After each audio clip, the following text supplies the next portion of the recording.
I love gritstone. Gritstone climbing on good days like this are truly special. I'm literally at my most content when I'm out climbing on the grit. Yeah, I love it. Absolutely love it. It is challenging, but that's what makes it so captivating. Is the challenge. My name is John Wears. I'm the founder of Friction Factory. I'm a local climber. I grew up out in the Peak District. Yeah, and I felt inspired to create commercial stone climbing holds.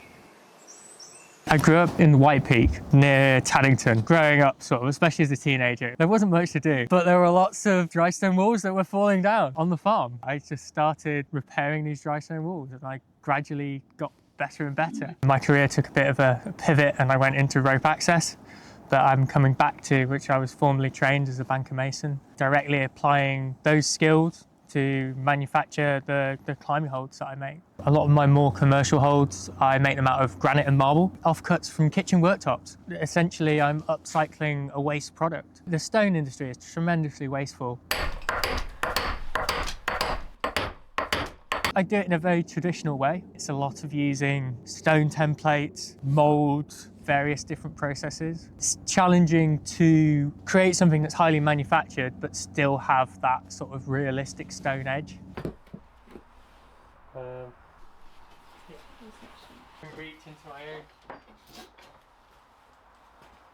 Problem with stone is it has a very low tensile strength. Like, it cracks, it's brittle, it breaks, particularly under like a dynamic load, particularly when you put a bolt through it. They generally don't tend to last very long. It's been a long road, particularly from my first hold, which might have exploded off the wall because it was too cold. It's like projecting a boulder outside that's really hard for you. You know, you don't stop. You try to think of like, oh, is there a different beater? Is there another way? Is there another way of putting my foot? Is there a way I can change this to make this work? I was definitely applying a lot of that psychology into producing these stone holds. I've used the holds for a number of years now, and I really liked them. You know, we've got some of the original ones on here. Don't know if we can see them, but there's one over there. They had a nice feel to them. They were well made. You know, we could experiment with some of the shapes and try them on different walls and angles. You know, it's just interesting and good that someone's doing something different. I was just literally trying. It's almost a little bit like going back in time, because back in the day before these climbing walls were open, you know, we used to climb on brick edges, and climbing walls were made of concrete and bits of rock were stuck in them. I remember when I was 13 or 14, just climbing with my dad and his mates, we'd go to some of these leisure centres and they'd have bits of rock sticking out the wall, glued on, and they were that's what a climbing wall was. Climbing gyms came second, the rocks were there first. The sport has definitely modernised now, and people have come inside, and particularly in bigger cities, London, even Sheffield, most people spend their whole climbing life climbing on plastic and never getting to experience being outside, climbing on real stone. The differences you get in the texture, the hold sizes, the shapes, I just love it. I spend most of my time climbing outside. Climbing indoors is just training, really, and being able to not just train, but just have fun, play on feeling the real stone.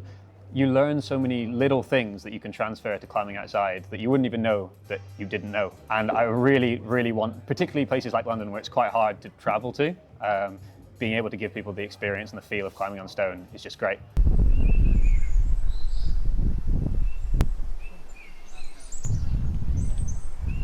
But I think experiencing natural rock holds, the properties are quite different. It's got thermal mass, so it doesn't immediately get warm when you touch it. The thing about real rock is it's the subtlety of it. Often you can come to, particularly if you're doing a new problem, you can turn up and you can get a vague feeling that it's going to climb, but you can't really tell until you get really involved with the subtleties of how it's going to climb. And it could be the smallest things, the smallest little ripples, the big shapes and the little shapes, and they all come together.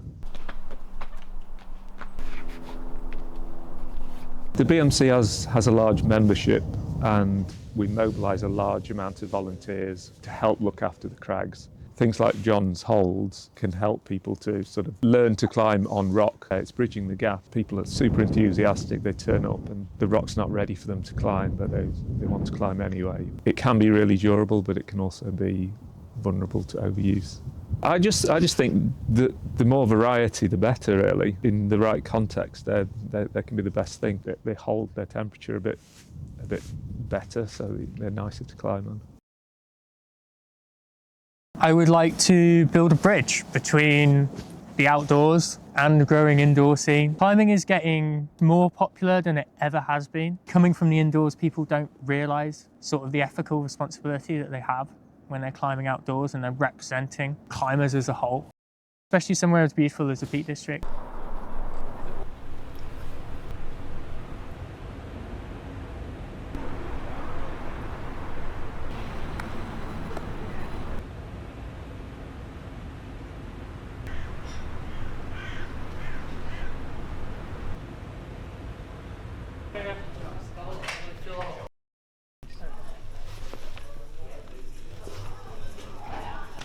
Orange and Labrador granite set, and then we've got like the black resin and marble set.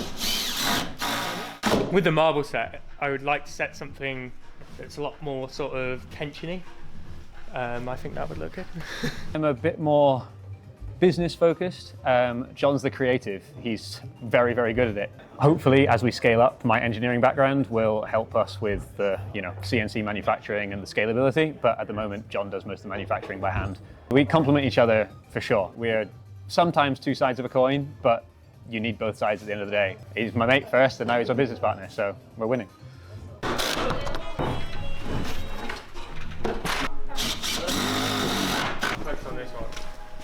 My dad was an artist. I've always been relatively creative. I'm very dyslexic, and I really sort of appreciate colours and shapes and the way they sort of interact. I find it very creatively satisfying to combine the colours and the stone. The aesthetic is a big part of what drives me.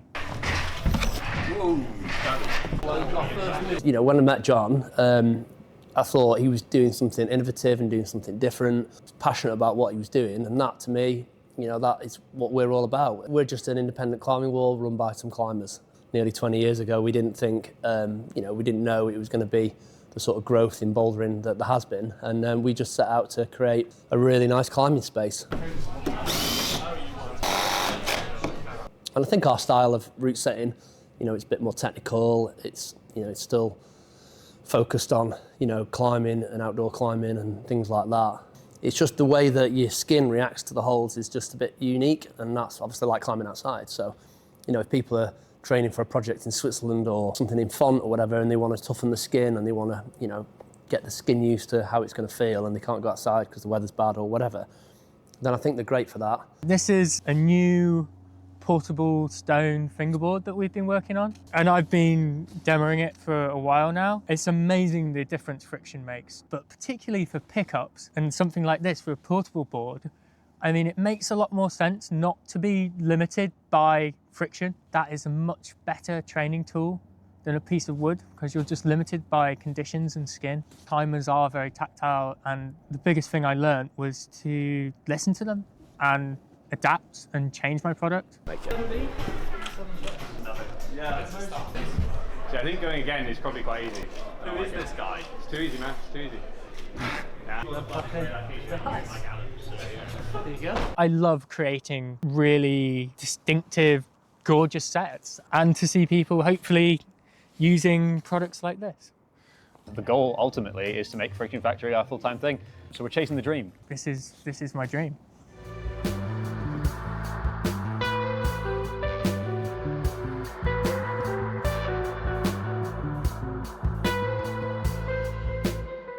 Yeah. We have to have board meetings everywhere with a board now. Yeah. We're only allowed to have board meetings on a board.